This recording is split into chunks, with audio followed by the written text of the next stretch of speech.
ہمارے جسم میں معجزات ہیں، اللہ تبارک و تعالی نے معجزات رکھی ہیں۔ حضرت موسیٰ علیہ السلام نے ایک بار اللہ تعالی سے پوچھا، یا باری تعالی، اگر انسان آپ کی نعمتوں میں سے کوئی ایک نعمت مانگے تو کیا مانگے؟ اللہ تبارک و تعالی نے فرمایا، اپنی صحت مانگے۔ رب تعالی نے فرمایا، اگر وہ میری بارگاہ میں دعا مانگے تو اپنی صحت کے لیے دعا مانگے، تندرستی کے لیے دعا مانگے۔ میرے بھائیوں، اگر آپ کے پاس مال ہے، دولت ہے، پیسہ ہے، گاڑی ہے، کوٹھی ہے، اگر آپ کی صحت نہیں تو وہ آپ کے کس کام کی؟ کیا کریں گے اس کا؟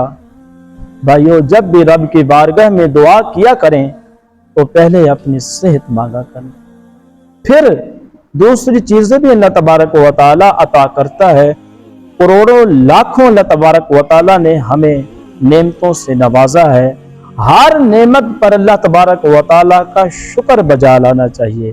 حضرت موسیٰ علیہ السلام نے فرمایا، جب بھی انسان دعا مانگے اپنی صحت کے لیے دعا مانگے، عافیت کے لیے دعا مانگے۔